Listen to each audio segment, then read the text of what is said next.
প্রিয় ভাই ও বোনেরা, আমরা সবাই জান্নাত চাই, কেউ জাহান্নাম চায় না। কিন্তু এমন কিছু কাজ আছে যেগুলো মানুষ খুব সাধারণ মনে করে, হালকাভাবে করে ফেলে, অথচ আল্লাহ তাআলা ও তার রাসূল সাল্লাল্লাহু আলাইহি ওয়াসাল্লাম সেই কাজগুলোর ব্যাপারে কঠিন সতর্কবার্তা দিয়েছেন।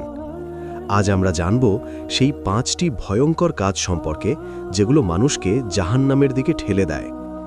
এই ভিডিওটি মনোযোগ দিয়ে শুনুন, হয়তো আজকের এই কথাগুলোই আপনার জীবন বদলে দিতে পারে। 1. নামাজ ত্যাগ করা। নামাজ হলো ইসলামের স্তম্ভ। রাসূলুল্লাহ সাল্লাল্লাহু আলাইহি ওয়াসাল্লাম বলেছেন, মানুষ ও কুফরের মধ্যে পার্থক্য হল নামাজ।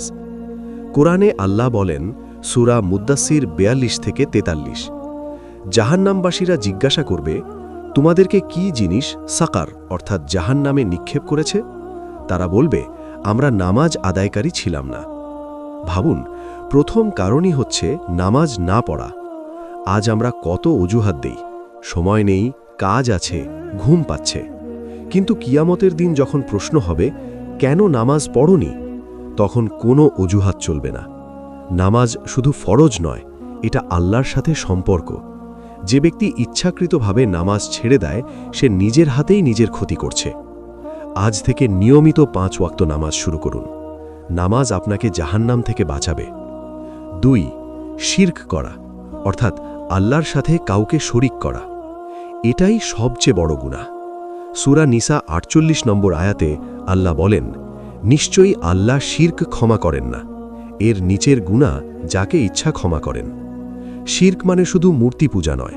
যদি কেউ বিশ্বাস করে তাবিজ তাকে বাঁচায়, পীর তাকে রক্ষা করে, কোনো মানুষ তার ভাগ্য বদলাতে পারে, তাহলেও সে শিরকের পথে যাচ্ছে। আমরা অনেক সময় অজান্তে শিরক করি, কারো উপর আল্লাহর চেয়েও বেশি ভরসা করে। মনে রাখবেন, রিজিক দেন আল্লাহ, জীবন দেন আল্লাহ, মৃত্যু দেন আল্লাহ। তার সাথে কাউকে শরিক করা মানে নিজেকে জাহান্নামের পথে নিয়ে যাওয়া। 3. অন্যায়ভাবে মানুষের হক নষ্ট করা।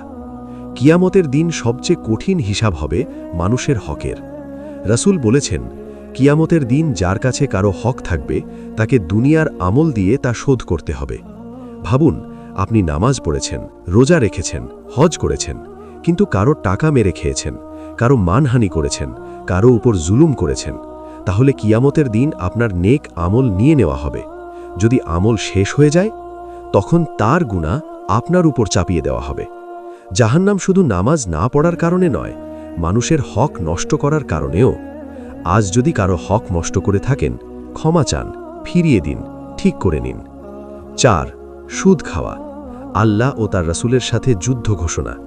সূরা বাকারা 279 নম্বর আয়াতে আল্লাহ বলেন, তোমরা যদি সুদ পরিত্যাগ না করো, তাহলে আল্লাহ ও তার রাসূলের পক্ষ থেকে যুদ্ধের ঘোষণা শুনে নাও। ভাবুন, আপনি কার বিরুদ্ধে যুদ্ধ করছেন? সুদ শুধু ব্যাংকের ব্যাপার না, কারো থেকে অতিরিক্ত টাকা নিয়ে ফেরত নেওয়া, কোনো লোনে সুদ খাওয়া, এগুলো জাহান্নামের আগুন ডেকে আনে। আজকের সমাজে সুদ খুব সহজ, কিন্তু হালাল রিজিকেই বরকত। কম টাকা হলেও হালাল হলে শান্তি আছে, হারাম হলে বাহ্যিক সুখ থাকলেও ভিতরে আগুন। 5. জিনা ও অশ্লীলতা।